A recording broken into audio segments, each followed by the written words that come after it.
की पुत्री मदन मोहन जी की सेवा करती थी। मदन मोहन जी कोई लाड़ लड़ाती, पूरे दिन उन्हीं को सजाती रहती, उन्हीं का श्रृंगार करती, सेवा करती। राजा स्वयं गोविंद देव जी की सेवा करते और उनकी जो पत्नी थी वो गोपीनाथ जी, मतलब पूरा परिवार ही तीनों ठाकुर की सेवा करते थे। अलग अलग भवन में, अलग अलग महलों में ठाकुर जी विराजते थे। तो राजा की पुत्री का विवाह हुआ करौली राजस्थान में, जहां मदन मोहन जी अभी विराजते हैं। तो राजा की पुत्री का जब विवाह हुआ तो पुत्री से राजा ने कहा, बिटिया ये बताओ तुम्हारा विवाह है, तुमको हम दहेज में क्या दें? वैसे तो हमने सब दिया, लेकिन फिर भी तुम्हारी कोई इच्छा हो तो मांगो। उसने कहा, पिताजी मुझे सबसे ज्यादा प्रेम श्री मदन मोहन जी से है। आप माता जी और पूरा परिवार गोविंद देव जी, गोपीनाथ जी की सेवा किया करो। मदन मोहन जी को मैं ले जाऊं अपने साथ, अपने ससुराल में इनकी सेवा करूंगी। बड़ी अच्छी कथा है, ध्यान से सुनना। राजा रोने लगा, अपनी पुत्री के चरणों में सर झुका के बोला, मुझे क्षमा कर दे पुत्री, तू जो मांगेगी सो दूंगा, पर ये मेरे हृदय हैं, मैं इनको नहीं दे सकता। मैं वृंदावन से मुगलों से बचा करके इनको लेके आया हूं। वैसे तो ठाकुर जी को बचने की कोई आवश्यकता नहीं, ठाकुर जी कृपा करके आए हैं जयपुर में राजा के ऊपर, पर इनको देख करके मेरे प्राण बचते हैं। तू जो मांगेगी सो दे दूंगा। पर मदन मोहन जी बोले, पिताजी गोविंद देव जी, गोपीनाथ जी हैं ना आपके पास में, मदन एक ठाकुर जी मुझको दे दो। यहां राजा की जिद हो गई, नहीं दूंगा। पुत्री की जिद हो गई कि मुझे तो चाहिए, नहीं तो मैं विदाई नहीं होंगी। राजा की पत्नी ने भी कहा, अब इतनी कह रही है तो आप दे दीजिए ना, हमारे पास 2 ठाकुर हैं, इनकी सेवा हम करेंगे विस्तार से। और वैसे भी मदन मोहन जी की पूरी सेवा बचपन से उसने ही की है। तो राजा ने एक प्रस्ताव रखा। बोले, अच्छा पुत्री एक काम करते हैं। बोले, क्या? मैं तेरी आंख पे पट्टी बांधूंगा और आंख पे पट्टी बांध करके मदन मोहन जी जैसे 7 स्वरूप तेरे सामने खड़ा करूंगा, जिनमें से 6 स्वरूप जो होंगे वो मैं बनवाऊंगा और 1 स्वरूप वास्तविक मदन मोहन जी होंगे। आंख पे पट्टी बांध करके तुझे स्पर्श करके अगर तूने असली मदन मोहन जी को पहचान लिया तो मैं ये मान जाऊंगा कि तू नहीं, ठाकुर जी तेरे संग जाना चाहते हैं। ठाकुर जी की इच्छा पता चल जाएगी। तो राजकुमारी बोली, ठीक है, आप ये प्रयोजन कीजिए। राजा ने महाराज कारीगरों को बुलवाया और मदन मोहन जी के डिट्टो कॉपी 6 स्वरूप बनवाए और 6 स्वरूप बनवा करके मदन मोहन जी सहित 7 स्वरूपों को खड़ा किया। पुत्री के आंख पर पट्टी बांध दी, एक जैसा इत्र, एक जैसी पोशाक, एक जैसा मुकुट, एक जैसा श्रृंगार, सब कुछ बिल्कुल एक जैसा। और कहा, पुत्री अब तू इनमें से जो 7 में से पहचान लेगी, अगर असली तेने पहचान लिए तो मैं तेरे संग भेज दूंगा। उसने हाँ तो बोल दिया, लेकिन वो कांपने लगी, घबराने लगी। जैसे ही उसने नेत्रबंद किए तो कथा ऐसी है कि वो रात्रि में जब सोई, अगले दिन परीक्षण होना था, तो रात्रि में जब सोई तो बहुत रोई और ठाकुर जी से कहने लगी, नाथ मैं आपसे बहुत प्रेम करती हूं, मैं आपके बगैर नहीं रह सकती, पर मेरे पिताजी की बहुत जिद है। अब कहीं मैं आपको नहीं पहचान पाई, मेरे तो प्राण ही निकल जाएंगे, विदा होना तो बहुत दूर की बात है।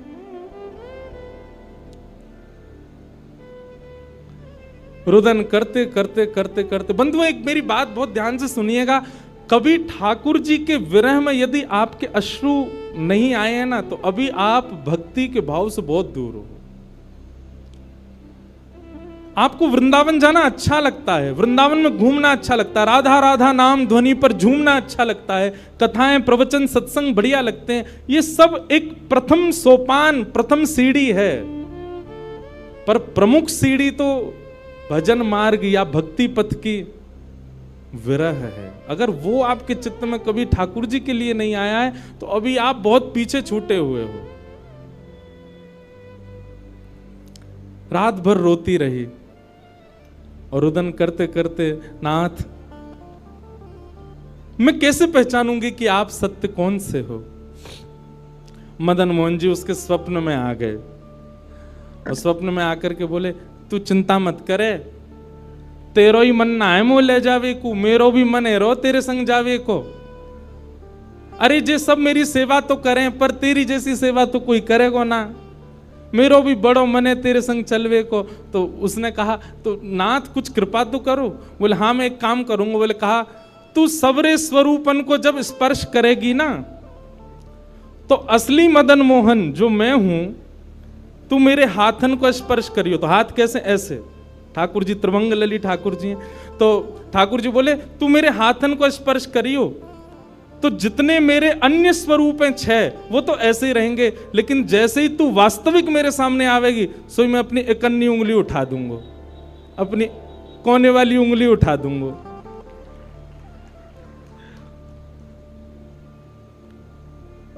ठाकुर जी कितना प्रेम करते हैं अपने भक्त से। ठाकुर जी बोले, मैं अपनी इकन्नी उंगली उठा दूंगा और तू स्पर्श करती करती मेरी जैसे इकन्नी उंगली उठे, वाकू पकड़ लियो और तुरंत पिताजी से कह दियो, जय रे मदन मोहन जी, मैं चल दूंगा तेरे संग। अब तो दूसरे दिन वो पिताजी के पास गए, पिताजी जल्दी करिए, कब चलना है, कब? बोले, तुझे तो इतना विश्वास है जैसे तू वास्तविक में मदन मोहन जी को ले ही जाएगी, लेकिन बिटिया तू भी याद रखियो, मैंने ऐसे स्वरूप बनवाए हैं कि कोई बता ही नहीं सकता कि असली मदन मोहन कौन से। बोले, पिताजी आप सन्मुख पधराओ। तो महाराज भीड़ लग गई देखने वालों की, पूरा राजभवन इकट्ठा हो गया जयपुर का। 7 स्वरूप विराजमान हुए।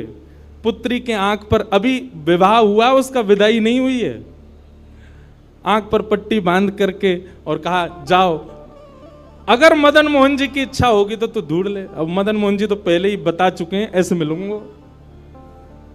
जैसे मानो टीचर पहले ही एग्जाम पेपर लीक कर दे, ये क्वेश्चन आने वाले, तैयार कर आना। उसने जाकर के जैसे स्वरूप स्पर्श करने प्रारंभ किए, पहला बोले ये नहीं है, दूसरा स्पर्श किया, ये भी नहीं है। ठाकुर जी खड़े थे 5वीं पंक्ति में, 5वें वाले थे। तीसरे स्पर्श किए, बोले ये भी नहीं है। चौथे किए, बोले ये भी नहीं है। जैसे ही 5वें का स्पर्श किया और मुखमंडल का स्पर्श किया, गले का स्पर्श किया, वक्ष का स्पर्श कर, जैसे ही ठाकुर जी की भुजा पकड़ी, सो ठाकुर जी ने अपनी कन्नी उंगली हिला दी। और जैसे ही कन्नी उंगली हिलाई, उसने तो, पिताजी यही है मदन मोहन जी। आहा, राजा के तो नेत्रों से आंसू गिर गए, चरणों में गिर गए, उठ करके अपनी बिटिया को गले से लगा लिया, कान में बोले, बोले मैंने कन्नी उंगली हिलते हुए देख ली। मुझे ये बात पता चल गई है कि भैया तेरी जिद नहीं है इनको ले जाने की, इनकी भी जिद है तेरे संग जाने की। और महाराज गाजे बाजे रथ में आरूढ़ करके श्री मदन मोहन लाल जी करौली राजस्थान को प्रस्थान किए। बोलो मदन मोहन लाल की। बिहरत निस दिन कुंज गलन में, ब्रज जन मन सुख धाम। मदन मोहन को रूप निरख के, मदन मोहन को रूप निरख, सनातन बल बल जाए। वृंदावन प्यारो वृंदावन, श्री वृंदावन मेरो। ये भैया ऐसे ही भजन नहीं बना है, ये ऐसे ही आपके झूमने के लिए कीर्तन नहीं, ये पूरा वृंदावन समाविष्ट करवा दिया हमारे गिरधर लाल जी ने एक ही पद में। पूरा वृंदावन विराज रहा है। ठाकुर जी जड़ नहीं है। दूसरा स्वरूप क्या है ठाकुर जी का? चैतन्य। कौन है ठाकुर जी? चैतन्य। कई लोग पूछते हैं महाराज जी सेवा का कोई प्रकल्प बताओ, सेवा का कोई भाव बताओ, सेवा कैसे करनी चाहिए, सेवा में क्या होना चाहिए क्या नहीं होना चाहिए। हमारी एक बात सब लोग सुन लीजिए, यहां लगभग सब सेवा वाले ही बैठे हैं। आप ठाकुर जी के प्रति चैतन्य भाव अपने हृदय में प्रगाढ़ कर लो। चैतन्य भाव प्रगाढ़ मतलब ये कोई पाषाण नहीं है, ये कोई प्रतिमा नहीं है, ये कोई धातु नहीं है, साक्षात वृंदावन चंद मेरे घर पर विराज रहे हैं। ये विश्वास आप अपने चित्त में प्रगाढ़ कर लीजिए। बस आपके जिस दिन ये विश्वास प्रगाढ़ हो गया, अपने आप आपको सेवा सीखनी, किसी से पूछनी नहीं, अपने आप करने लग जाओगे। अरे मां को नहीं बताना पड़ता पुत्र की सेवा कैसे होती है, पत्नी को नहीं सिखाना पड़ता पति को कैसे पूछना है। सारे संबंध हम अपने आप सीख लेते हैं। तो ठाकुर जी से जो हमारा प्रेम भाव है, उसके लिए हमको पूछना क्यों पड़ता है कि कैसे करें, भोग कैसे लगाएं, सुलाएं कैसे, ये कैसे करें। शास्त्रीय बात पीछे है, पहले आप प्रेम भाव में तो आओ। ठाकुर जी अपने आप सिखा देंगे अपनी सेवा कैसे करनी।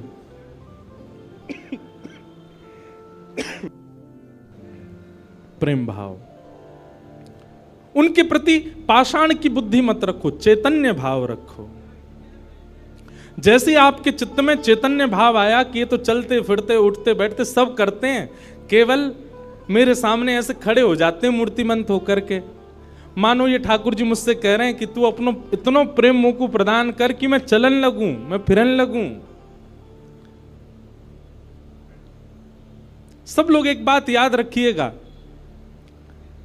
जिसके भी घर में ठाकुर जी की सेवा है, ठाकुर जी हमको चैलेंज करते हैं, अगर तो में सामर्थ्य हो तो अपनी भक्ति से, अपने भाव से, अपने समस्त प्रयासों से तू मुझे चलवा के दिखा दे, तू मुझे बुलवा के दिखा दे।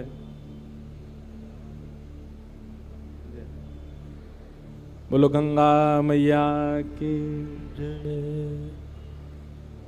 वापस प्रस्थान कर जाओ। महाराज जी हरिद्वार को प्रस्थान कर रहे हैं, महाराज जी के श्री चरणों में बार।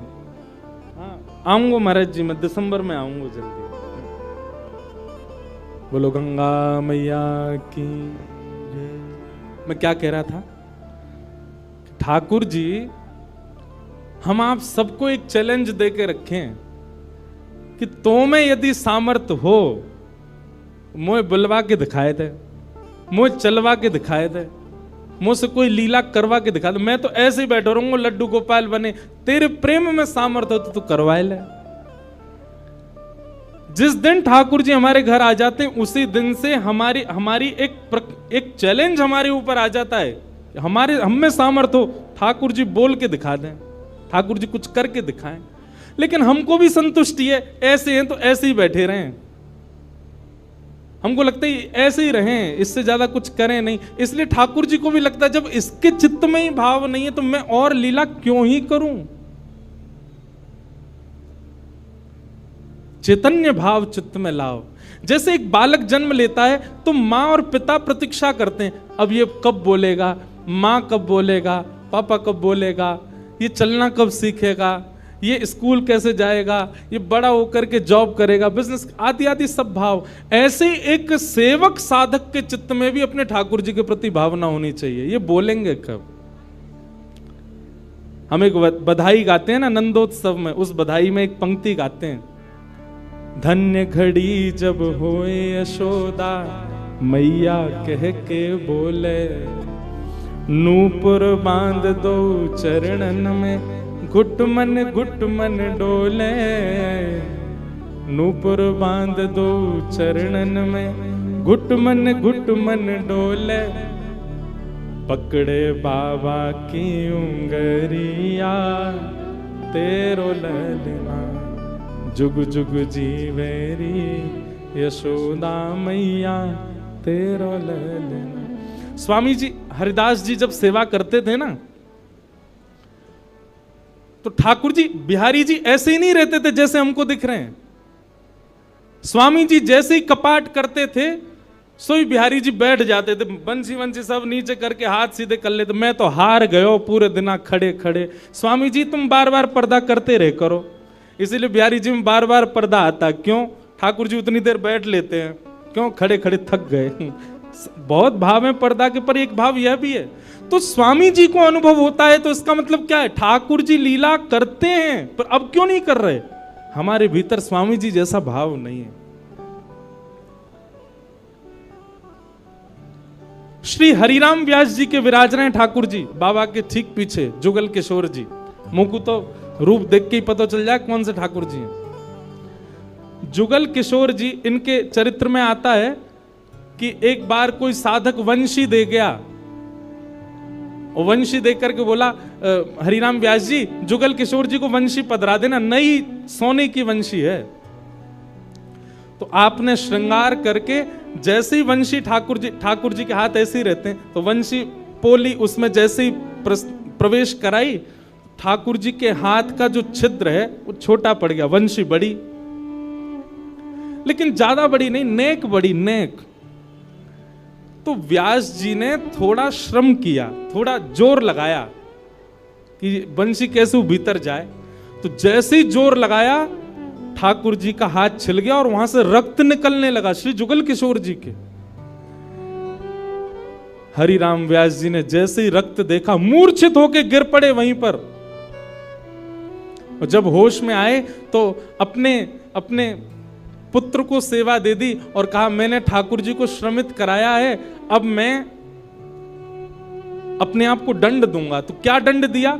सूर्य उदय से सूर्यास्त तक वृंदावन की परिक्रमा ही लगाते रहते थे, ये दंड दिया उन्होंने खुद को। पहला दिन था दंड का।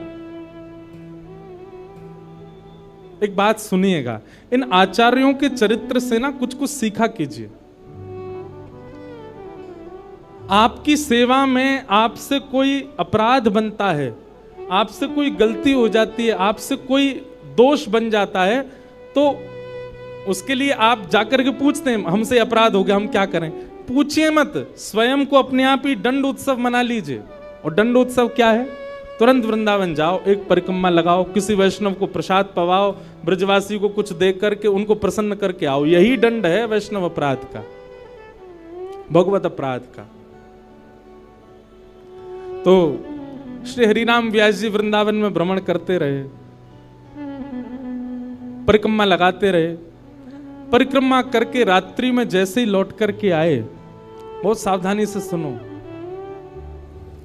तो शयन का दर्शन करने जब गए, तो शयन के दर्शन में आपने क्या देखा कि जुगल किशोर जी ने स्वर्ण की वंशी धारण कर रखी, वही वंशी जो सुबह वो पधराना चाह रहे थे।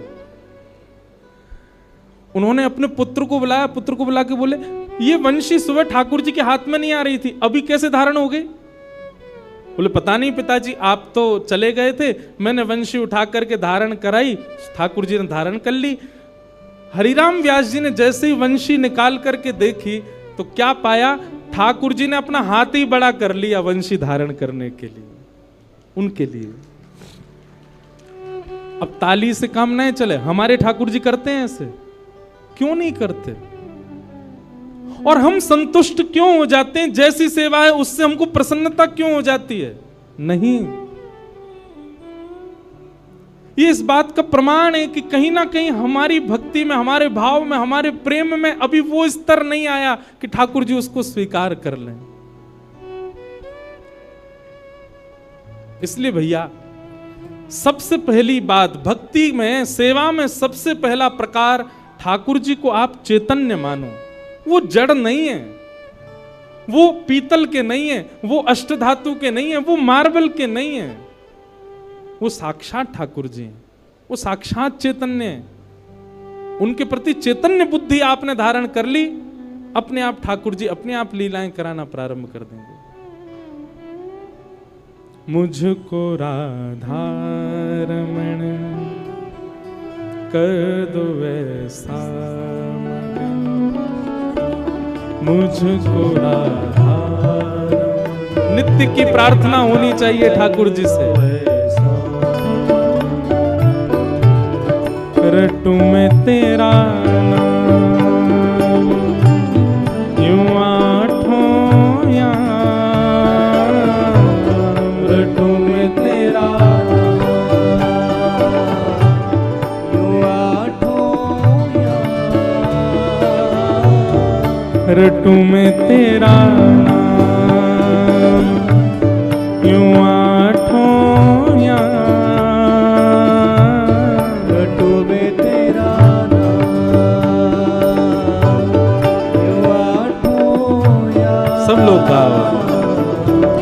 मुझको राधा रमन कर दो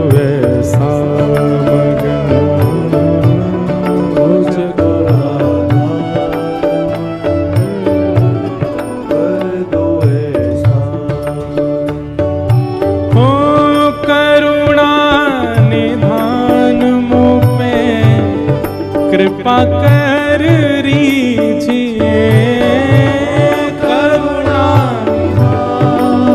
मुँह पे कृपा कर लीजिए, करुणा निधान मुँह पे कृपा कर रीजिए, करुणा निधान मुँह पे कृपा कर लीजिए,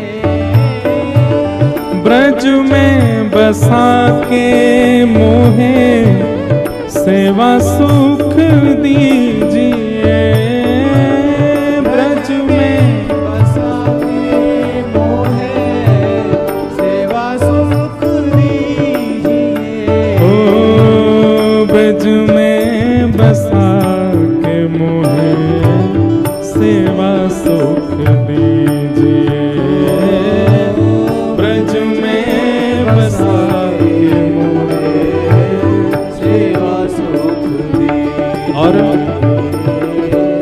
प्रेम से भर दो मन, गाऊं तेरे भजन, प्रेम से भर दो मन, गाऊं तेरे भजन, ओ रटूं मैं तेरा नाम, यूं आठों याम, रटूं मैं तेरा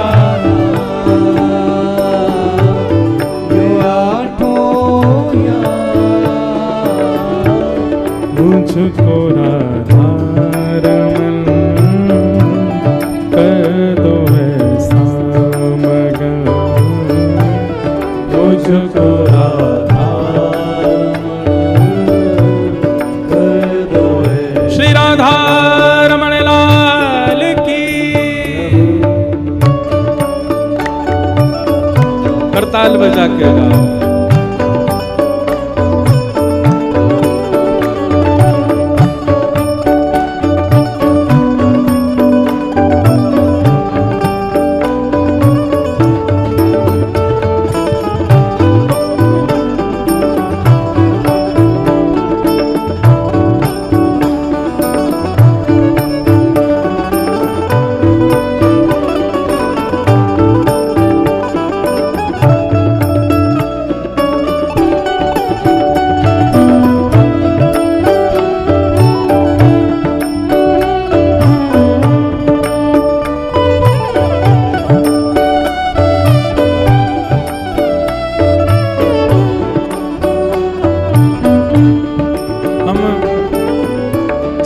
पर चर्चा कर रहे हैं कि ठाकुर जी को चैतन्य मानो, वे पाषाण नहीं है, वे पाषाण तो हमारे लिए बनकर के खड़े हैं कि तू अपने प्रेम से मुझे चैतन्य बना, वो चैतन्य ही हैं।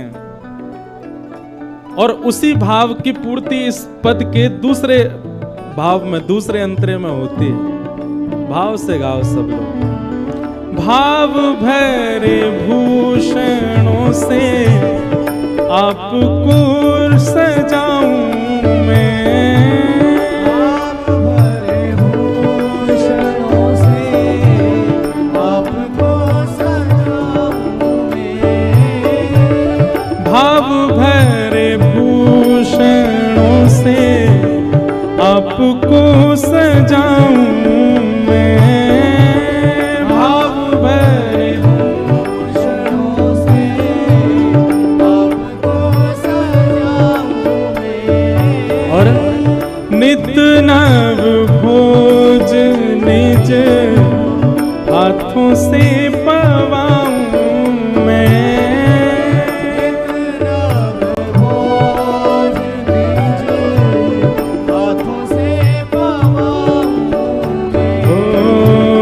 नित नव भोज निज हाथों से पवाऊं मैं, नित नव भोज निज हाथों से पवाऊं।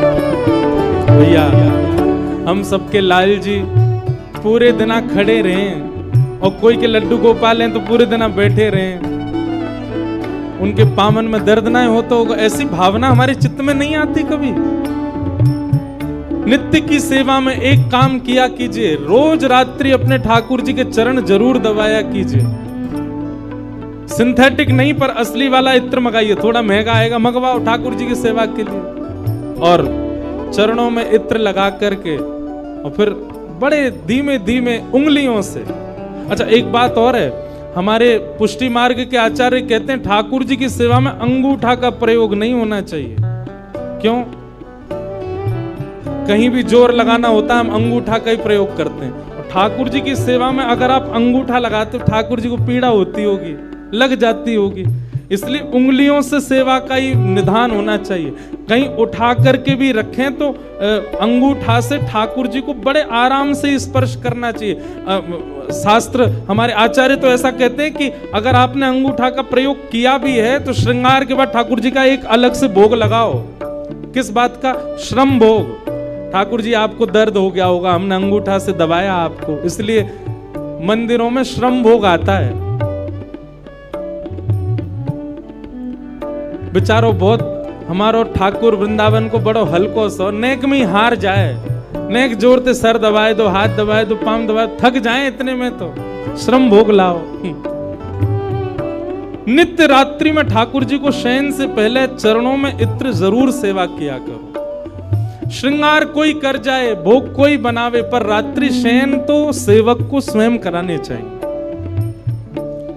दाबु तुमरे चरण करो जब तुम शयन, दाबु तुमरे चरण करो जब तुम शयन।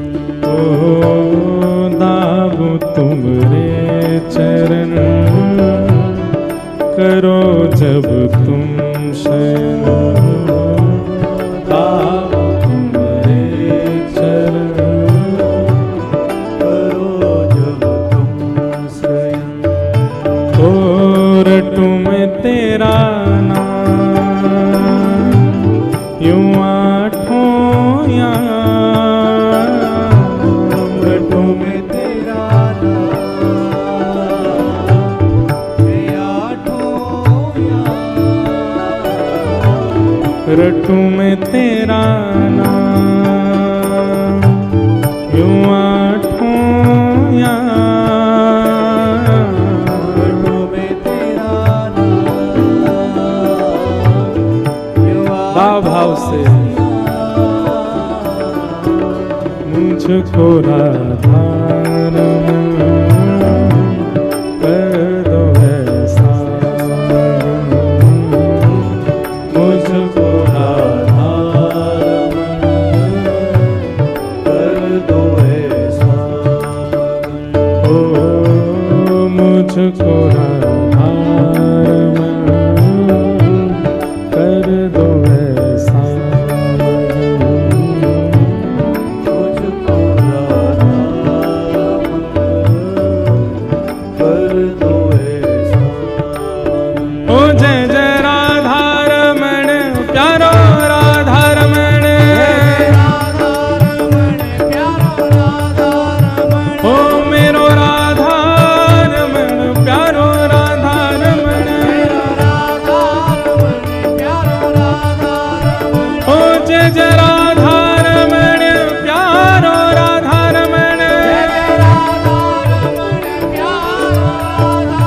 ओ मेरो राधा रमण प्यारो राधा रमण, ओ जय जय राधा रमण प्यारो राधा रमण, ओ जय जय राधा रमण प्यारो राधा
चैतन्य मानो, ठाकुर जी के प्रति चैतन्य भाव रखो।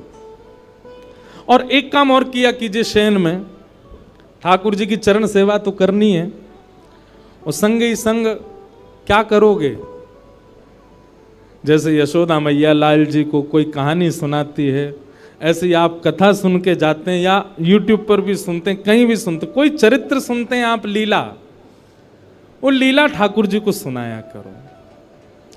अब कई लोग क्या करते हैं, कथा चालू करके फोन में ठाकुर जी के आगे धर देते हैं। अच्छी बात है, हमारी हाजिरी लग जाती है आपके ठाकुर जी पर शयन के समय तो आप अपने ठाकुर जी को स्वयं कथा सुनाओ। जैसे बालक को माँ से कहानियां सुनकर के नींद आती है, वैसे ही हमारे घर के ठाकुर जी, बंधुओं देखो, मंगला में जब ठाकुर जी सुबह सुबह उठते हैं ना, उस समय आप कौन हो? उस समय आप गोपी का स्वरूप हो। सभी साधक बहुत ध्यान से सुनिएगा, मंगला में ठाकुर जी के उत्थाप, सुबह सुबह उठाने के समय आप गोपी स्वरूप धारण करके ठाकुर जी को उठाओ। मध्याह्न में श्रृंगार के बाद आप ठाकुर जी के सन्मुख श्री जी के भाव से या सहचरी के भाव से जाओ, और रात्रि शयन के समय ठाकुर जी के सन्मुख श्री यशोदा जी के भाव से जाओ। इन 3 भाव से ठाकुर जी की सेवा में प्रस्तुत होना चाहिए। सुबह गोपी के भाव से, या फिर ग्वाल के भाव से, ग्वाला के भाव से ठाकुर जी को उठा रहे हैं, लाला बोर है गई, जल्दी चल गैया चरावे चलना है, इस भाव से उठाओ। या कोई गोपी के भाव से कि लाला मैंने ऐसो माखन निकारो, तू चोरी करेगा ना, इस भाव से उठाओ।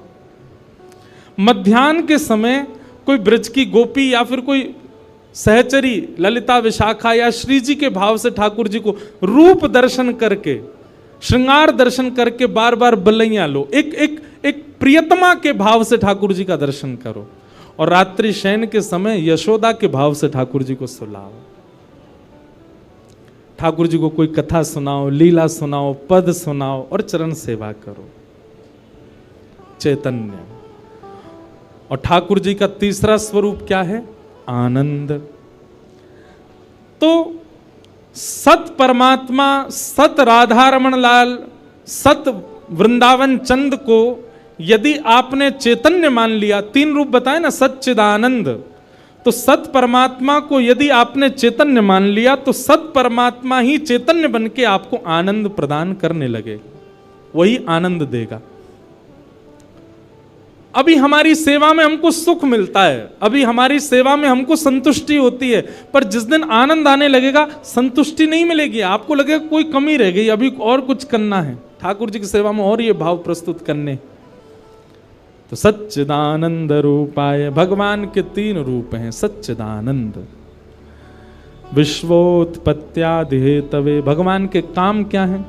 रूप 3, कर्म भी 3, विश्व को बनाना, पालन करना और संहार करना। तापत्रय विनाशाय, 3 प्रकार के तापों का उपशमन करने वाले ऐसे श्री कृष्णाय वयम नमः, श्री कृष्ण को हम बारंबार प्रणाम करते हैं। इस प्रकार भागवत जी में प्रथम श्लोक महात्म में ठाकुर जी को वंदन किया गया। आज महात्म है, मतलब कथा क्यों सुनी जाती है, उसका महत्व क्या है, बहुत सावधानी से सुनिएगा। हम आप मानवों के कल्याण के लिए श्रीमद् भागवत की रचना हुई। भागवत जी कई रूपों में हमें पुष्ट करती हैं।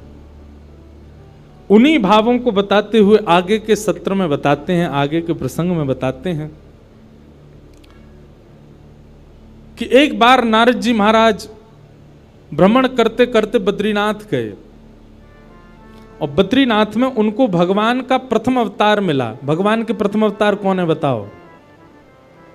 24 अवतारों के सबको पता है, 24 अवतार हैं, दशावतार हैं। प्रथम अवतार कौन सा है भगवान का? सनक सनंदन सनातन सनत कुमार। इनको हम पूरा नाम, चार छोटे छोटे बालक हैं, छोटे छोटे भाई हैं, सब जानते ही होंगे। इनको हम सनत कुमार कहते हैं। क्या कहते हैं? सनत कुमार। ये भगवान के प्रथम अवतार। क्योंकि ब्रह्मा जी ने जब मानव बनाए तो सबसे पहले सनत कुमारों को बनाया। इसलिए सनत कुमारों को भगवान की उपाधि दे दी। ये कौन है? बोले परमात्मा है। तो ये आज भी बद्रीनाथ में विराजते हैं सनत कुमार, तपस्वियों को दर्शन होता है।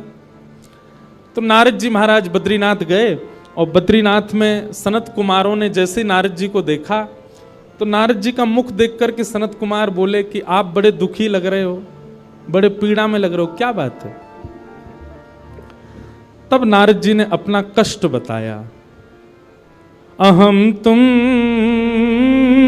पृथ्वीं यातो ज्ञात्वा सर्वोत्तमामिति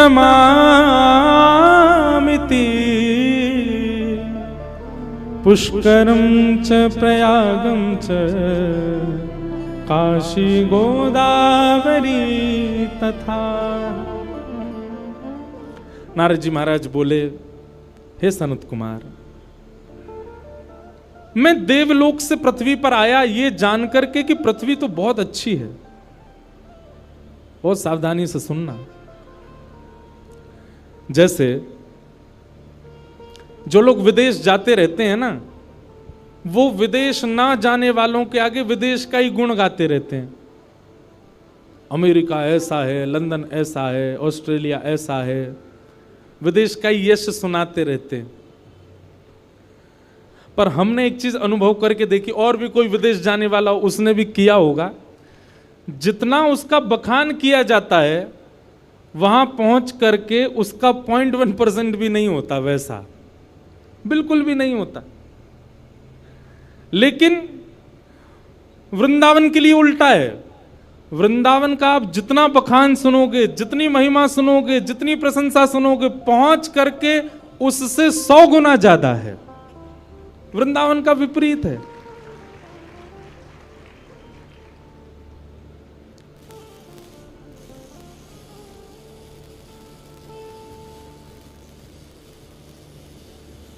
काय हो भैया? बोलो वृंदावन बिहारी लाल की जय।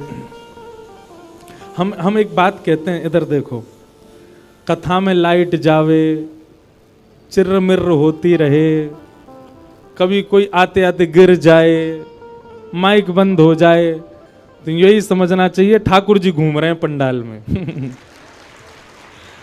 क्यों भाई? दैवी शक्ति है, और दैवी शक्ति कहीं आ जाए तो निश्चित है कि ये संसारी वस्तुएं अपने आप ही डामाडोल तो होंगी। दैवी शक्ति हमारे पास भी आ जाए, हमारा स्पर्श कर ले, तो हम भी स्थिर तो नहीं रह सकते। हमारे भी नेत्रों से आंसू, कई लोग पूछते हैं बहुत आंसू आते ठाकुर जी को देखते, यही समझना चाहिए ठाकुर जी छू रहे हैं आपको, इसलिए आ रहे हैं आंसू। लेकिन संसार के लिए रोवे वारे इनकी नहीं है ये बात। 31 सेक्टर वाली छोड़ के चली गई, रो रहे हैं ठाकुर जी ने छुआ है मुझको। नहीं नहीं, ठाकुर जी ने नहीं छुआ है। ठाकुर जी ने छुआ ये कब जानो? जब वे वजह वृंदावन को याद करके स्वयं भगवान बताते हैं। जैसे ठाकुर जी का रूप स्वरूप महिमा कथा में हम बताते हैं, ऐसे ठाकुर जी अपने भक्त का लक्षण बताते हैं। क्या कहते हैं? वाग्गदगदा द्रवते यस्य चित्तम् रुदत्य भिक्ष्णं हसति क्वचित् विलज्ज उद्गायत नृत्यते च मद्भक्ति युक्तो भुवनम पुनातु।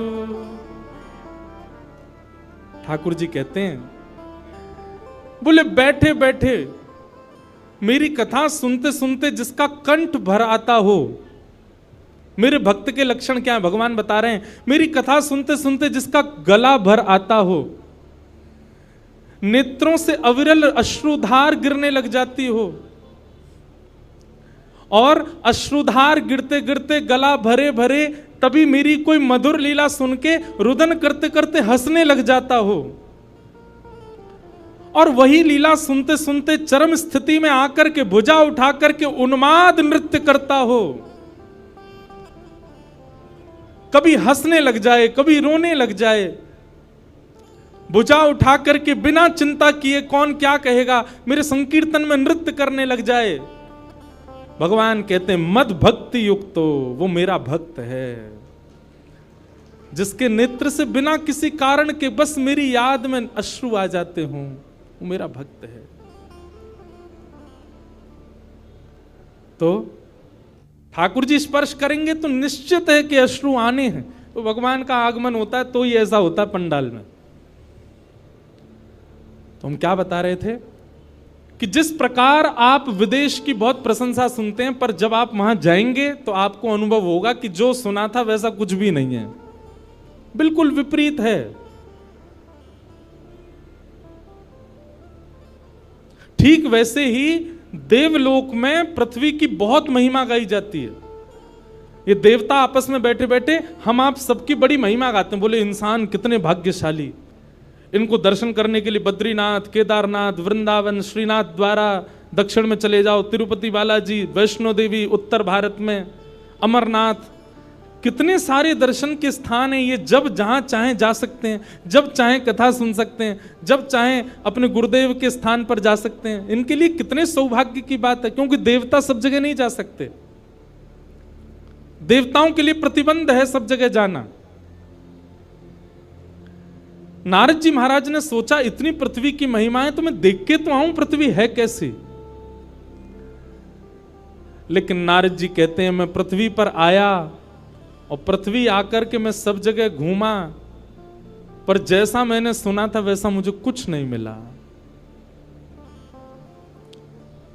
आज आप पृथ्वी पर मानवों की जिस स्थिति को देखते हो, 5000 वर्ष पहले नारद जी ने वो सब लिखा है यहां पर। नारद जी कहते हैं पृथ्वी कैसी है, बोले सत्यम नास्ति तप शौचम दया दानम न विद्यते उदर भरिणो जीवा बकार कूट भाषिण। बहुत सावधानी से सुनो, नारद जी कह रहे हैं पृथ्वी कैसी है, बोले सत्यम नास्ति, सत्य नहीं बोलते यहां के लोग। बंधुओं आप यदि काउंट करें अपना हर दिन, आप महीने के 30 दिन काउंट कीजिए कि मैंने ऐसा कौन सा दिन निकाला जिस दिन मैंने झूठ ही नहीं बोला हो। मुश्किल से 4 या 5 दिन निकल करके आएंगे 30 में से। हर दिन हम झूठ बोलते हैं, हर दिन असत्य भाषण करते हैं, और असत्य के भी बहुत रूप हैं। किसी से बोलना ही असत्य नहीं होता, हम स्वयं के साथ भी जब असत्यता करते हैं, अपने साथ भी अपने आप को जबरदस्ती धकेल रहे हैं संसार के विषय में, यह भी तो असत्य है। हम हर दिन असत्य बोलते हैं, तो सत्यम नास्ति। नारद जी कह रहे हैं यहां के लोग सच बोलते ही नहीं है। दूसरा, नारद जी ने क्या देखा पृथ्वी पर, बोले तपह नास्ति, भजन नहीं करते हैं। क्या करते हैं, बोले दिखावा, आडंबर। जितने भी भक्ति पथिक यहां बैठे, एक बात हमारी बहुत ध्यान से सुनिए, जिस दिन आपके भजन में आडंबर आ गया उसी दिन ठाकुर जी दूर हो जाएंगे। आपने एक बार भी यह विचार कर लिया कि मैं ऐसा करूं जिससे 4 लोगों को दिखे कि ओहो ये तो बड़ा भक्त है, उसी दिन ठाकुर जी दूरी बना लेते हैं। ये आडंबर है। कभी भी इस भावना से कुछ नहीं करना है। ना कथा इस भावना से व्यास को करनी चाहिए, ना सेवा इस भावना से सेवार्थी को करनी चाहिए, ना नाम जप इस भावना से नाम जापक को करना चाहिए। जैसे काउंटर भी कई लोग रखते हैं, बहुत ज्यादा काउंटिंग्स उसमें बढ़ जाती है, तो फिर संतों को दिखा भी देते हैं, महाराज जी 35,000 नाम हो गए सुबह से अभी तक। क्यों? आपकी भक्ति में जिस दिन प्रदर्शन आ जाएगा ठाकुर जी उसी दिन कोसों दूर चले जाएंगे। इसलिए प्रदर्शन नहीं, दर्शन में रहो। एक बात सदैव याद रखना,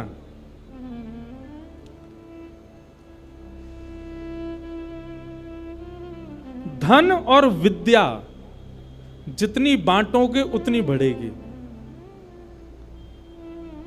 प्रेम और भजन जितना छुपाओगे उतना बढ़ेगा।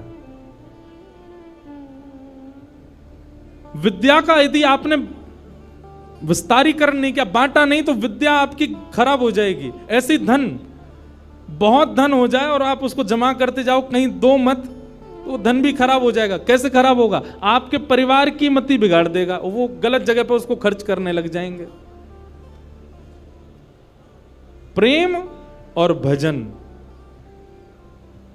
ये भी छुपा के करना चाहिए। प्रेम का ढिंडोरा पीट दिया, निश्चित है कि प्रेम आपका नष्ट हो जाएगा। ऐसी भजन यदि आपने दिखा दिया कि आप क्या करते हैं, कितना करते हैं, कैसे करते हैं, तो आपका भजन भी नष्ट हो जाएगा। इसलिए इन दो चीजों को गुप्त रखना है, प्रेम और भजन।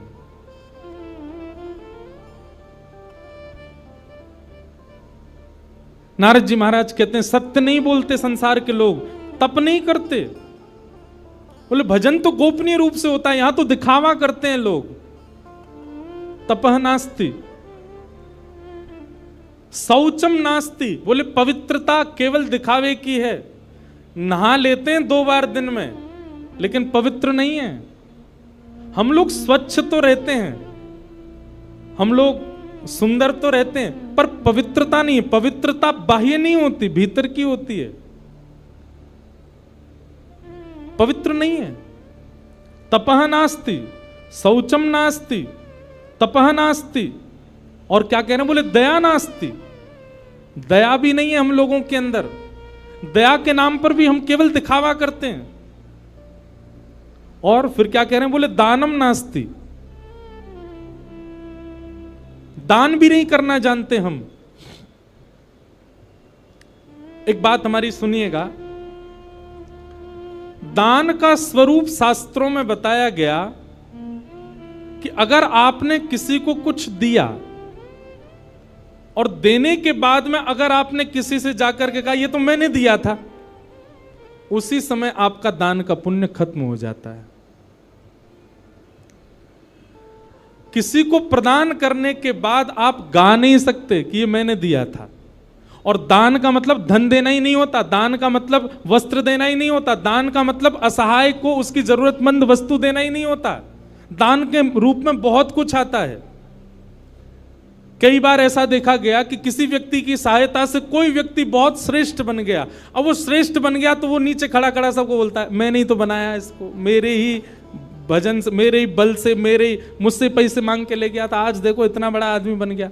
आप नहीं कह सकते इस बात को।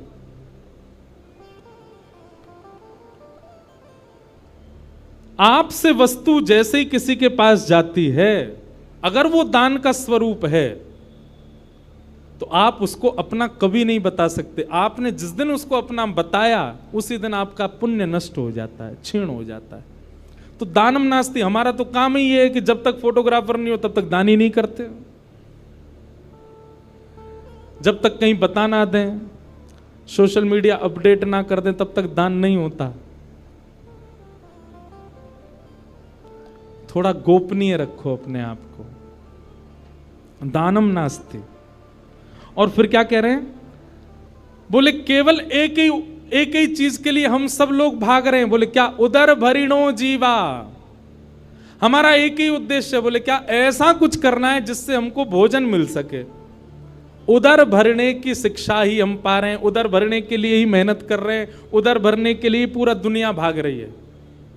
अंत तो गत्वा, हमारी गति क्या है? बोले कुछ मिलना चाहिए, पेट में जाना चाहिए, बस इसी के लिए ही कर रहे हैं। आप ऐसा नहीं कह रहा हूं कि मैं इसके लिए नहीं जीना है, पर हमारा उद्देश्य केवल यही है। कई लोगों को तो इतनी भूख लगती है, वो बात बात पे केवल उनको यही चिंता है कि खाना क्या है।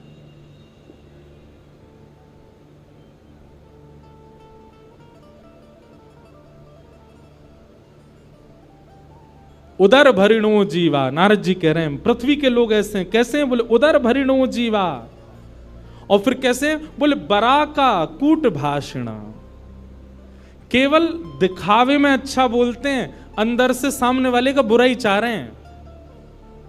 बस दिखावे में बोल रहे हैं कि आप अच्छे रहो, आपका ये काम बने, आपकी बिटिया बढ़िया रहे, आपके पुत्र बढ़िया रहे, पर भीतर से सब आपका अनिहित ही चाहते हैं। और नारद जी ने बहुत कुछ वर्णन किया। और क्या कहते हैं? बोले पाखंड निरता संतो विरक्ता सपरिग्रह तरुणी प्रभुता गे श्याल को बुद्धिदायक। देखो, सत्य कड़वा होता है और कई लोगों को अच्छा भी नहीं लगता, पर यह सत्य है। हमको सत्य बोलना होता तो मंच से ही बोल देते हैं। यहां सब सार्वजनिक सुन लेते हैं ना लोग, अब एकांत में कोई मिले तब नहीं बोलता मैं। क्या बात कह रहे हैं? तो कहते हैं पाखंड निरताह संतो, बोले साधु संत सन्यासी विरक्त, ये भी संत इसलिए बने ताकि उसके रूप में आके पाखंड कर सकें। सबके लिए ऐसी बात नहीं कही जा रही है, पर अधिकतर परसेंटेज ज्यादा उन लोगों की है जिन्होंने भेष धारण किया है केवल। वास्तविक में वो संत नहीं है, वास्तविक में उनके मन में भाव नहीं है। और विरक्ता सा परिग्रह है, तो विरक्त, सब चीज से छूटे हुए, पर कहीं ना कहीं उनके मन में भी परिग्रह की इच्छा होती है, परिवार बसाने की इच्छा होती है। और क्या कह रहे हैं? बोले तरुणी प्रभुता गे है। घर में किसकी चलती है? बोले पत्नी की चलती है। तरुणी प्रभुता गे है। माता पिता नहीं, बड़े बुजुर्ग नहीं, पर विवाह हो जाए तो पत्नी ही सर्वस्व है। तरुणी प्रभुता गे है श्याल को बुद्धिदायक। बड़े भैया की बात नहीं मानेंगे, छोटे भाई की बात नहीं मानेंगे, पर साले साहब यदि कुछ कह दें तो वो हमारे लिए सिरोधार्य है। श्याल को बुद्धिदायक। नारद जी ने इस प्रकार अब बहुत सारी बातें यहां बताई हैं, सबके बारे में सत्य बता दिया। बोले विवाह नहीं होता है, कन्या विक्रय होता है, वर विक्रय होता है। बेटा को इसलिए नहीं पढ़ा रहे हैं कि तू पढ़ लिख के विद्वान बन, इसलिए पढ़ा रहे हैं तो पढ़ लिख के अच्छा बनेगा तो विवाह में हम इतनी मांग कर सकते हैं। ये सब नारद जी पहले ही बता रहे हैं। नारद जी कहते हैं पृथ्वी पर घूम करके मेरा मन बहुत अशांत हो गया, यहां के लोग तो बड़े विचित्र हैं। तभी नारद जी कहते हैं बाकी सब बात छोड़िए, सब जगह भ्रमण करता करता करता जैसे ही मैं वृंदावन गया, वृंदावन में मैंने एक आश्चर्य देखा। क्या? बोले एक युवती, एक परम सुंदरी कन्या यमुना जी के तट पर बैठी है और उसकी गोद में दो वृद्ध लेटे हैं। उस कन्या से मैंने जब पूछा कि तुम कौन हो, तो उसने अपना परिचय दिया कि मैं भक्ति हूं, और मेरी गोद में जो ये दो वृद्ध हैं ये दोनों ज्ञान और वैराग्य, ये मेरे पुत्र हैं। मैंने उसको पूछा तुम युवा हो और तुम्हारे पुत्र वृद्ध, ये कैसे हो सकता है? तब उसने बताया, बोले संसार के लोग भक्ति करते हैं पर ज्ञान और वैराग्य शून्य रहते हैं। भैया हमारी प्रार्थना है केवल भक्ति मार्ग में आ जाना अच्छी बात है, पर भक्ति के दो पुत्र हैं ज्ञान और वैराग्य, उनके बिना यदि आप भक्ति मार्ग में जाओगे तो आप कभी ना कभी फिसल सकते हो, कभी ना कभी रुकावट आ सकती है। और ज्ञान और वैराग्य इतने कठिन मार्ग नहीं है, ज्ञान और वैराग्य इतने बड़े कठिन नहीं है जितना आपको लगते हैं। ज्ञान का मतलब बहुत स्पष्ट है, सही और गलत की पहचान को ही ज्ञान कहते हैं। ज्ञान का मतलब बहुत नॉलेज ले लेना नहीं होता, बस सही और गलत क्या है इतना विवेक बुद्धि आ जाना, इसी को ज्ञान कहते हैं। और वैराग्य का मतलब सब छोड़ देना नहीं होता, वैराग्य का मतलब सबसे विरक्त हो जाना नहीं होता। वैराग्य का मतलब सबके बीच रहते हुए भी उसके प्रति आसक्ति ना होना, उसको वैराग्य कहते हैं। हम कथा वक्ता हैं, हम सब जगह जाते हैं, हर प्रकार के लोगों से मिलते हैं, हर प्रकार की वस्तु, हर प्रकार का भोग हमारे सामने आता है, पर उसके प्रति इच्छा ना होना, इसी को वैराग्य कहते हैं। विदेश भी जाते हैं, सब जगह घूमते हैं, जो एक भोगी व्यक्ति, संसारी व्यक्ति कर सकता है वो सब हमारे सामने भी प्रस्तुत होता है, पर सामने प्रस्तुत होते हुए भी उसको ना करना, यही वैराग्य। सूरदास जी की पंक्ति में हर कथा में गाता हूं, तजोरे मन हरि विमुखन को संग, जाके संग कुमति उपजत है, जाके संग कुमति उपजत है, पड़त भजन में भंग, हाँ पड़त भजन में भंग, तजोरे मन हरि विमुखन को संग, तजोरे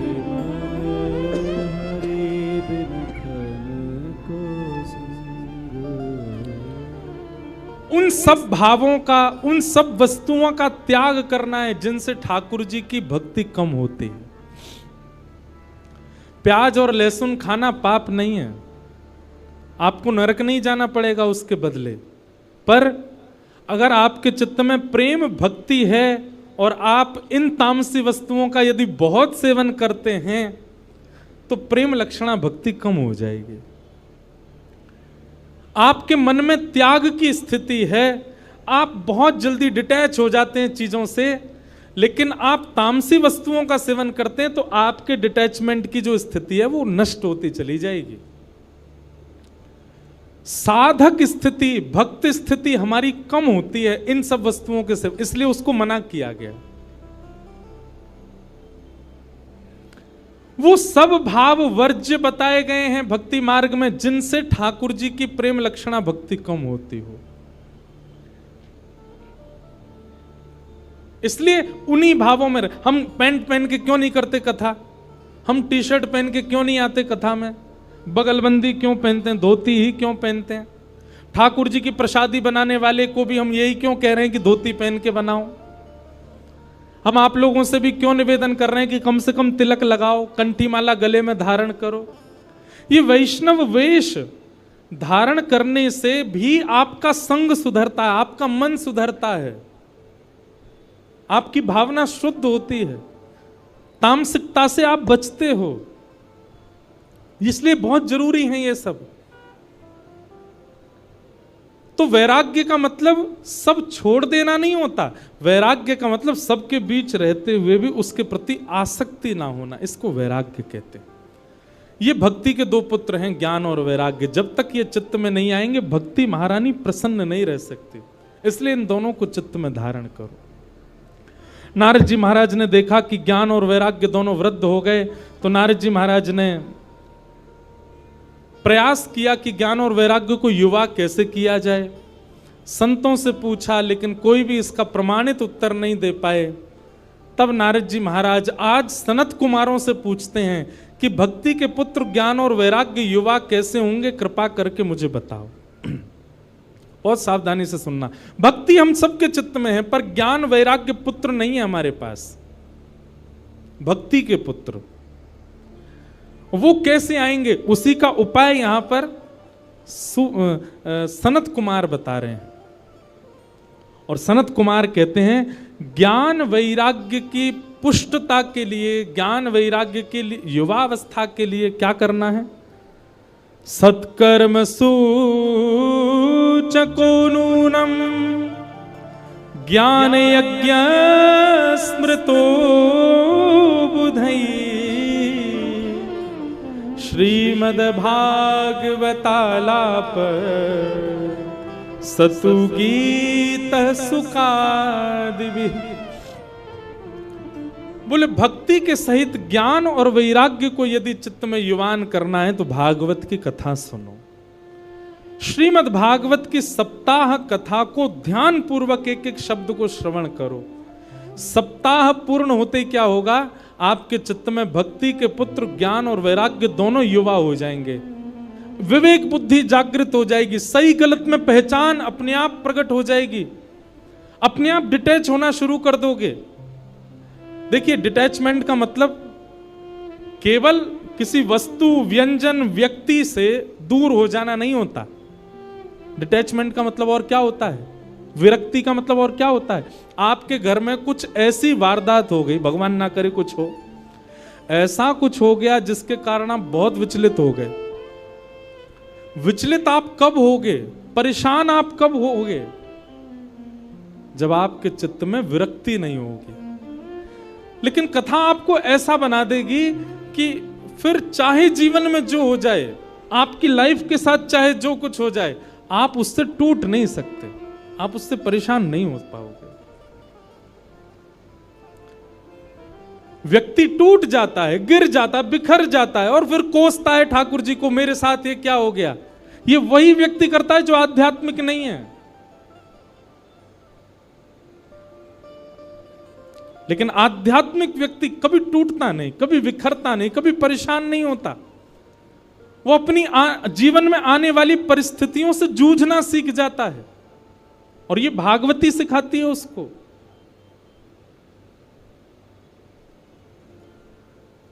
सुदामा जी महाराज के जीवन में नहीं आई थी, बहुत विषम परिस्थितियां आई। मीराबाई के जीवन में नहीं आई, बहुत विषम परिस्थितियां आई। अरे कहां तक कहें, जिस पति से विवाह हुआ मीराबाई का, बस वे ही एक सपोर्टर थे उनके ससुराल पक्ष में, और कोई सपोर्ट नहीं करता था मीराबाई को। वे भी कुछ महीनों बाद ही भगवत धाम चले गए। अकेली मीराबाई रह गई अपने परिवार में। लेकिन फिर भी कभी टूटी नहीं मीराबाई, अपने ठाकुर जी की भक्ति करती हैं। राणा ने, उनके देवर ने जब राजपाट संभाला मेवाड़ का, तो मीराबाई के लिए बोले कि ये बहुत चरणामृत पीती है, इसको विष पिला दो। विष भेज दिया, विष तक पान किया। ठाकुर जी को हरण करवाने के लिए ना जाने क्या क्या किया। मीराबाई के चरित्र पर, मीराबाई के उनके स्वभाव पर, उनके चरित्र पर उंगली उठाने के लिए मन चले लोगों तक को भेजा उनके कक्ष में, पर मीराबाई कभी टूटी नहीं, लड़ती रही, क्योंकि उनका विश्वास प्रगाढ़ है। उनकी भक्ति इतनी चित्त में जागृत हो चुकी है कि वो इन सब परिस्थितियों से परेशान नहीं होते। एक बात कहें, साधक की, भक्त की परेशानी ये नहीं होती कि मेरी जॉब नहीं लग रही है, या मेरे पैसे मैं इतने नहीं कमा पा रहा, बच्चे मेरी सुन नहीं रहे, या मेरे मन चाहे काम नहीं बन पा रहे। उसकी परेशानी का एक ही काम होता है, एक ही कारण होता है, क्या? वृंदावन जाने का मन हो रहा है, जा नहीं पा रहा। कथा सुनने का मन हो रहा है, मैं पहुंच नहीं पा रहा। सेवा करने की बहुत इच्छा हो रही है, पर ठाकुर जी सेवा करा नहीं रहे। उसकी यही पीड़ा रहती है। मीराबाई की पीड़ा ये नहीं है कि उनकी ननद, उनके देवर, उनकी सास, उनका पूरा परिवार उनका विपक्षी है। उनकी पीड़ा केवल यही है कि नाथ, मैं वृंदावन कब जाऊंगी, मैं आपके उस धाम का दर्शन कब करूंगी।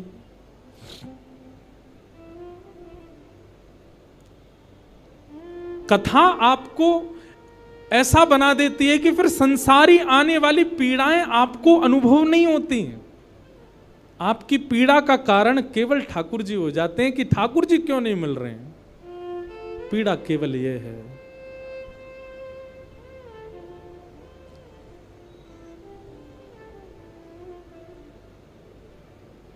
मीराबाई का एक पद, वैसे तो सारे पद ही मीराबाई के बहुत अच्छे हैं, एक से एक पद है मीराबाई के। बंधुओं, कभी मीराबाई के, आज विपराग जी मुझको बोल रहे थे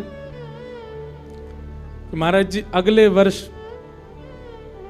जब चंडीगढ़ में कथा हो, इसका मतलब अगले वर्ष भी आएंगे हम। तो आपका भाव था महाराज जी अगले वर्ष जब कथा हो तो आप मीरा चरित्र सुनाइएगा। मीराबाई का चरित्र अब उन्होंने कहा है, बाकी तो हमारे लाल जी की इच्छा क्या कहेंगे ये तो ठाकुर जी जाने। मीराबाई के बड़े सुंदर सुंदर पद हैं। मीराबाई कहती हैं, उनको कोई आके कहता तुम्हारे देवर इतना कष्ट देते हैं, तुम्हारी ननद इतना कष्ट देती है, छोड़ के चले जाओ ना इस परिवार को। मीराबाई कहती नहीं, जब तक कोई गुरुजन आज्ञा नहीं कर देंगे तब तक नहीं जाऊंगी। सहती रही मीराबाई। फिर एक दिन गोस्वामी तुलसीदास जी ने जब उनको आज्ञा की, जाके ही न राम वैदेही तजियता ही कोटि वैर सम यद्यपि परम स्नेही। वो कितना भी स्नेही क्यों ना हो, यदि उसके चित्त में ठाकुर जी नहीं है तो उसका त्याग कर दो। जब गोस्वामी तुलसीदास जी ने पत्र लिख करके मीराबाई को भेजा, तब मीराबाई ने अपने गिरधर गोपाल को उठाया, तब घर छोड़ करके अपने ससुराल को छोड़ के फिर वृंदावन आई। तब तक छोड़ा नहीं। मीराबाई से कोई कहता इतनी पीड़ा आपको देते हैं, आपको पीड़ा नहीं होती? मीराबाई कहती हैं, पल पल पिय को रूप निहारूं, निरख निरख सुख पाती। पल पल पिय रूप निहारूं, निरख निरख सुख पाती। मीराबाई कहती है पीड़ा तो देते हैं, पर जैसे ही पीड़ा आती है ना, तो पीड़ा आने पर मुझको लगता है कि ये मेरे साथ ऐसा क्यों कर रहे हैं। पर उसी समय मैं अपने लाल जी को जब देखती हूं तो लाल जी को देख करके लगता है मुझ पे चाहे जितनी पीड़ा आ जाए, ये तो मेरा साथ नहीं छोड़ रहे ना, ये मेरे संगी हैं। तो जब वे लोग पीड़ा देते हैं तो पीड़ा होती है, पर मैं तब लाल जी को देख ली तो लाल जी को देख करके मेरी पीड़ा दूर हो जाती है। आहा, यह संसार सकल जग झूठा झूठा कुल रानाता। यह संसार सकल जग झूठा झूठा कुल रानाता। इनकी पीड़ा मुझे कहां लग सकती है? झूठे लोग हैं ये, इनसे मेरा कोई संबंध नहीं है। साचे एक राधा रमण जो मेरे साथ हैं, मुझे पीड़ा क्यों होगी? यह संसार सकल जग झूठा झूठा कुल रानाता। यह संसार सकल जग झूठा झूठा कुल रानाता। मीरा के प्रभु गिरधर नागर, मीरा के प्रभु गिरधर नागर। साचे केवल मेरे नाथ हैं। मीरा के प्रभु नटवर नागर, मीरा के प्रभु नटवर नागर। हरि चरणा चितराची गिरधर जन्म मरण रासा। गिरधर जन्म जन्म रासा। मीराबाई गा रही हैं, हम भी गाएं। गिरधर जन्म मरण रासा थे, गिरधर जन्म मरण रासा थे। गिरधर जन्म मरण रासा थे। गिरधर जन्म मरण रासा थे। ओ आए नाय बिसरू में दिन राती। ओ आए नाय बिसरू में दिन राती। ओ आए नाय बिसरू में दिन राती। ओ आए नाय बिसरू में दिन राती। ओ गिरधर जन्म मरण रासा थे। गिरधर जन्म मरण रासा ओ गिरधर जन्म मरण रासा थे। गिरधर जन्म मरण बोलो गिरधर गोपाल की।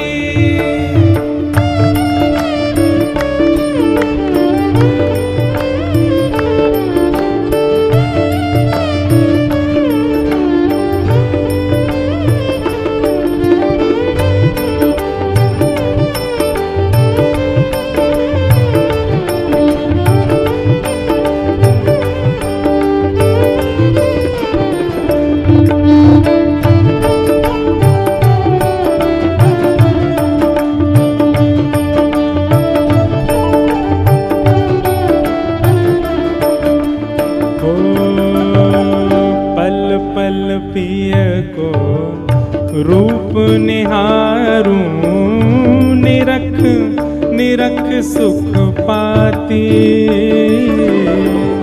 पल पल पिय को रूप निहारूं, निरख निरख सुख पाती। ओ पल पल पिय को रूप निहारूं, निरख निरख सुख पाती। पल पल पिय को रूप निहारूं, निरख निरख सुख पाती। दोय कर जोड़ा अरज करूं छूं, दोय कर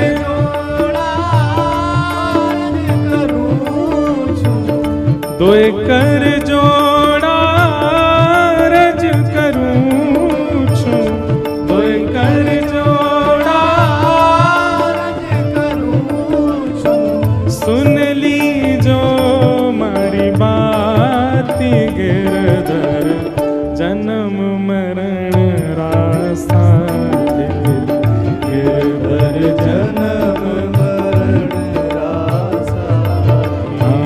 गिरधर जन्म मरण रासा थे, गिरधर जन्म मरण रासा थी। ओ आए नाय बिसरूं मैं दिन राती। आए नाय बिसरूं मैं दिन राती। ओ आए नाय बिसरूं मैं दिन राती।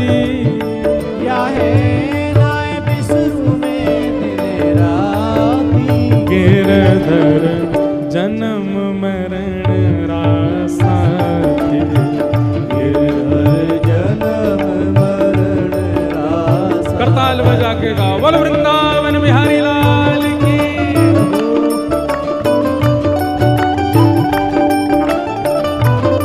श्री राधा रमण लाल की।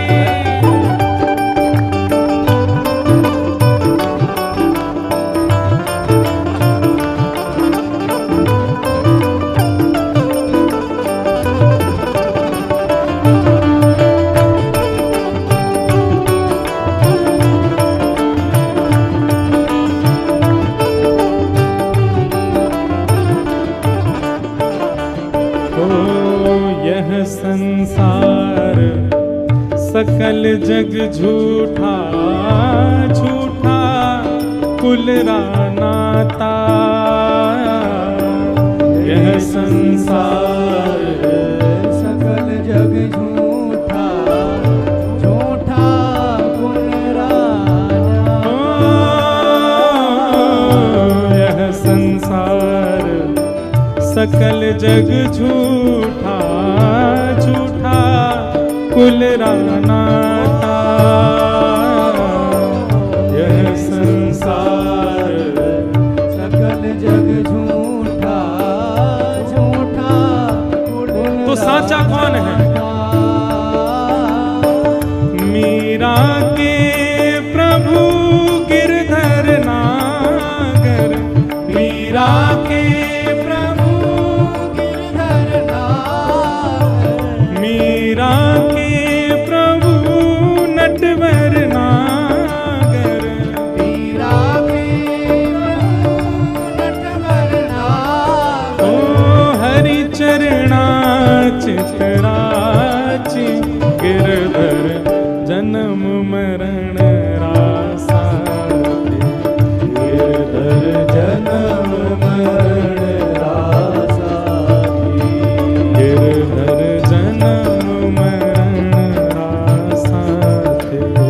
गिरधर जन्म मरण भाव से गोविंद मेरो है, गोपाल मेरो है। मेरो है, गोपाल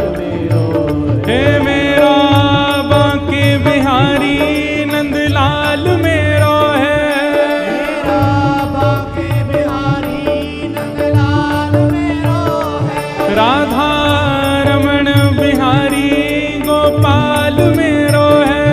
राधा रमण बिहारी गोपाल मेरो है। ओ प्यारो गिरिवर धारी गोपाल मेरो है। गिरिवरधारी गोपाल मेरो है। ओ प्यारो गिरिवर धारी गोपाल मेरो है। गिरिवरधारी गोपाल मेरो है। ओ राधा वल्लभ बिहारी नंदलाल मेरो है। राधा वल्लभ बिहारी गोपाल मेरो है। हे राधा रमण बिहारी गोपाल मेरो है।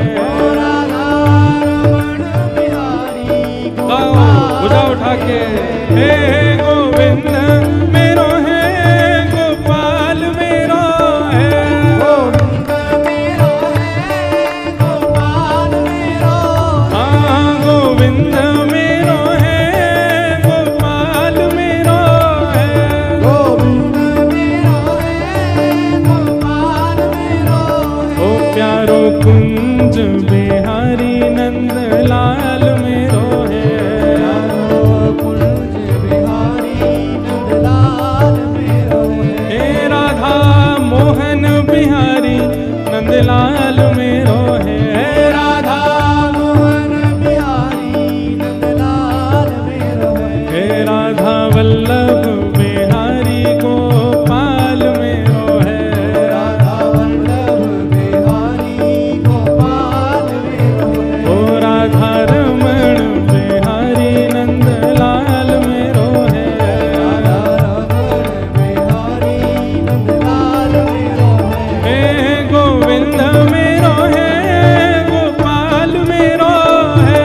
गोविंद मेरो है गोपाल मेरो है। प्यारो गोविंद मेरो है गोपाल मेरो है। गोविंद मेरो है गोपाल मेरो है। हे गोविंद मेरो है। गोपाल मेरो है। हाँ गोविंद मेरो है। गोपाल मेरो है। हे गोविंद मेरो है। गोपाल मेरो है।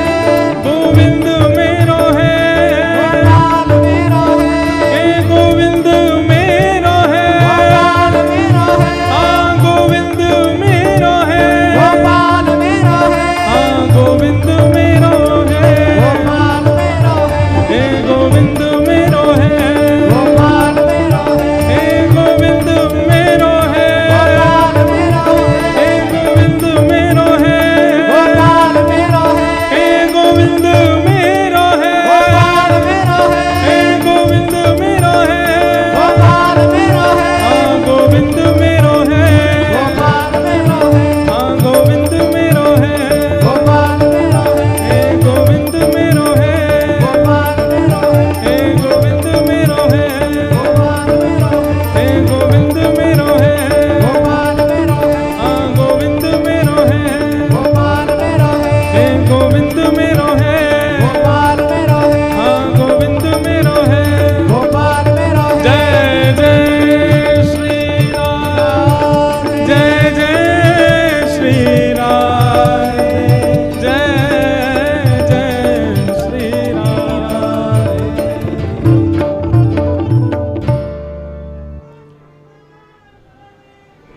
जय हो। विराज जाओ भाई विराज जाओ। वाह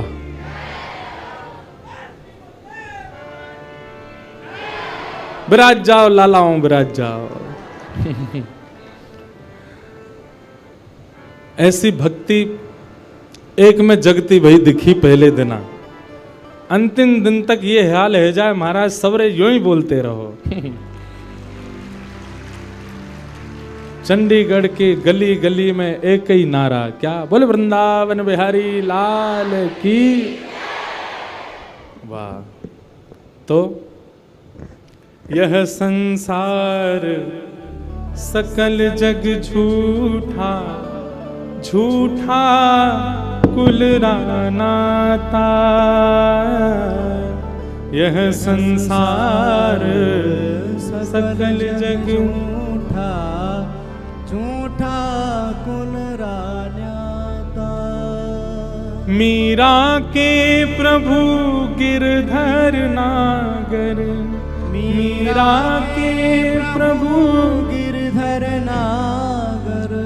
हरि चरणा चितराचि गिरधर, जन्म मरण रासा थे गिरधर। जन्म मरण रासा। तो मीराबाई की सब विपरीत परिस्थिति थी, पर मीराबाई ने किसी का त्याग नहीं किया। जब किसी संत की आज्ञा हो गई तो सब छोड़ दिया। तो कथा जो है हमको कैसा बनाती है कि फिर संसार के अर्थ तो आएंगे जीवन में, लेकिन आपको अनुभव नहीं होगा उनका। अभी संसारी व्यक्ति का स्वरूप कैसा होता है कि दाल में नमक नहीं है तो वो एक ही रोटी खाएगा फिर। लेकिन आध्यात्मिक व्यक्ति का स्वरूप कैसा हो जाता है कि जैसा बना है इतना मिल जाए कि हमसे भजन ना छूटे, वो पा ही लेगा। आध्यात्मिक व्यक्ति व्यवस्थाएं नहीं देखता। फिर आध्यात्मिक व्यक्ति को यह लगता है कि चाहे जैसा हो ठीक है, सब में हम राम राम तो भज पाएंगे, हम ठाकुर जी को स्मरण तो कर पाएंगे, जैसी है ठीक है, हमको स्वीकार है। वर्सेटाइल बनाती है कथा आपको। और क्षमा कीजिएगा, ऐसे कथा सुन सुन के नहीं बन पा रहे हो तो आप कथा सुन नहीं रहे हो, टाइम वेस्ट करते हो आकर के। कथा सुन करके तो ऐसे हो जाओ सहज, चाहे जैसी स्थिति जैसी परिस्थिति, संसार में जैसे लोग, जीवन में जितने आर्त विपत्ति पीड़ा कष्ट, आप प्रसन्न ही रहो, आप अपने समभाव में रहो। कोई दिक्कत आपको दिखनी नहीं चाहिए, होनी नहीं चाहिए। और छोटी छोटी बात पर सिर चढ़ जाता है आपका। ठाकुर जी मन में विचार करेंगे जाते मैं कैसे मिलूं, जो नेक नेक सी बात पे तो या को मूड चढ़ जाए, और मेरो तो स्वभाव है खेलना, और मैंने कहीं जाके या तो नेक खेल कर दियो सो ही रोने लगेगा।